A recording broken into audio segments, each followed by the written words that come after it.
What's up guys, my name's Rosalie and today I'm going to be talking about my move. So I asked a bunch of people on my Instagram to slide up on my story and ask me questions about just like my move in general and just anything like they wanted to know. And so these are the questions that y'all gave me and my answers. Okay, so the first question is, where did I move to?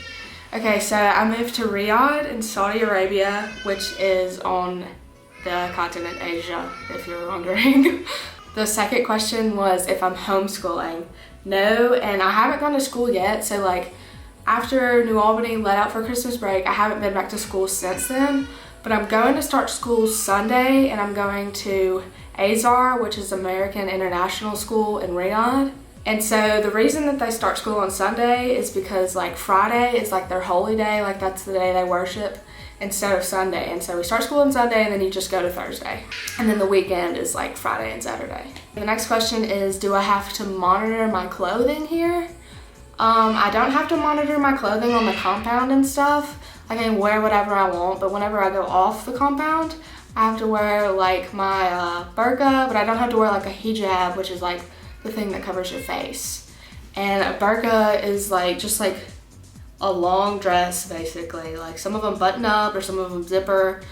Basically all it needs to do is like cover your wrists and your ankles. The third question is, what made me move? My dad just got a job here that would pay him better money, and he used to be in the Air Force, and so he's working like contract work here basically. The fourth question is, will I ever come back to NA or am I going to visit? I'm planning on moving back after I graduate. And then I don't know what I'm doing, but that's just my plans. I mean, I don't know what else I would do here, so. Okay, the fifth question was, how was the airplane food? Okay, so like I barely ate any of it because it just all looked disgusting. I was not interested. I ate some like caramel popcorn and I drank some water, and then I ate like this chicken dish with like rice. It's like chicken curry. It was okay, but not anything that I'd really want to eat normally. The sixth question is, what was the hardest part about moving? And I think the hardest part about moving was like leaving all my friends and leaving my boyfriend and just like completely starting over. Like I don't know anybody here yet really. I mean, there's a few people on the compound, but that's about it. And so like, yeah, I had to leave all my friends. I left my sports and I miss it so much, man. I miss volleyball. And me and my boyfriend are still staying together. Hopefully that's gonna work. We're gonna make it work. I know we will. But I miss him so much, and his family especially. And my family. I mean, oh my goodness, it's so hard being away from everybody. The next question is, was I sad about moving and was I homesick? Or am I homesick? And yes.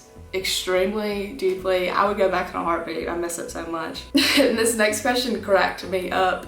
Somebody asked me, they said, how is it being with a different family? I guess they thought that I was a foreign exchange student, but I'm not, so it's good being with my own family. I could not do it if I had to be with a different family. Okay, and somebody asked, they said, do y'all plan on moving back to Mississippi after we're done?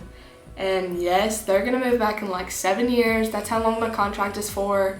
And like I said, I want to move back after I graduate. Do I get looked at weird? Yes.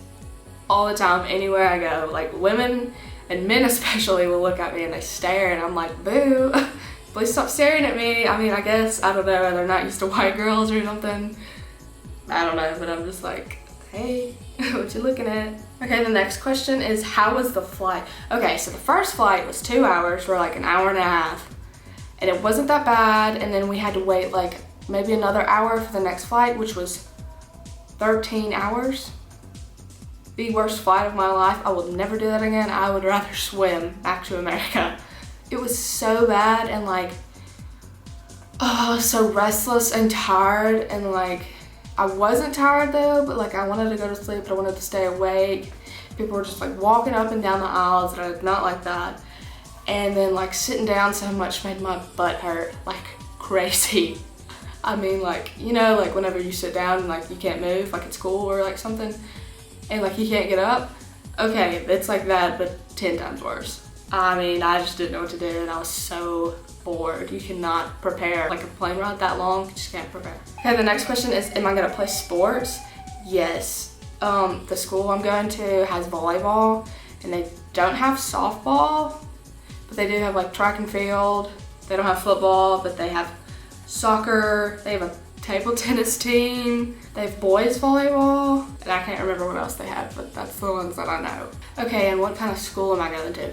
Okay, so I already kind of told you, but an international school, it's kind of like a regular school. I mean, like, they teach you all the same stuff, except, like, I mean, being, like, here where I am, the school is, like, basically all the kids speak English, and, like, I don't have to wear my burqa or anything. None of the kids wear, like, hijabs, I don't think.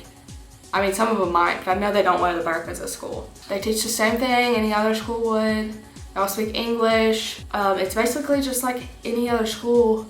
This one's K through 12. There's really not a lot of kids in each grade. There's probably like 75. It's not a lot, but I mean, it's okay. I don't know, I'll tell y'all more about it once I start like going and getting the hang of things. Oh, and do I have to wear a towel on my head, or is it just a trend? It's not a towel, it's a hijab, okay? Get it right. And it's not a trend. Well, actually, yeah, it kind of is. But it's a trend that's never gonna go out of fashion. But I don't follow that trend, so. Okay, somebody asked what the time difference was here. We are 9 hours ahead of Mississippi. So like, when I wake up, is basically when everybody else is going to sleep. Somebody asked me if I have any friends. I met a few kids on the compound. They're okay. I don't really know them that well yet, so. Okay, and the last question is, what are the cultural differences? There's a lot. A lot.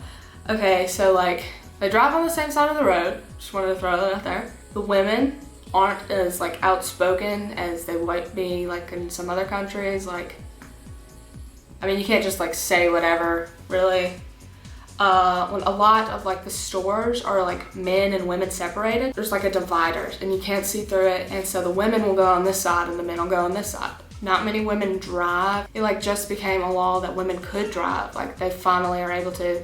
Last time that I lived here, women would actually have like their kids, like baby boys, like driving them around, probably like 6 years old. Okay, and the driving here is literally insane. Not anything that you would ever want to drive in. It's like, not like traffic, it's just like dangerous, so dangerous. People run red lights, I mean, they're swerving, they're going super fast, and like the cops here just don't really do anything, but it's like whatever. Okay guys, so that's all for my video today. Thanks for watching. I'm still gonna be posting a bunch more. Please subscribe, and I hope you liked it. Bye guys.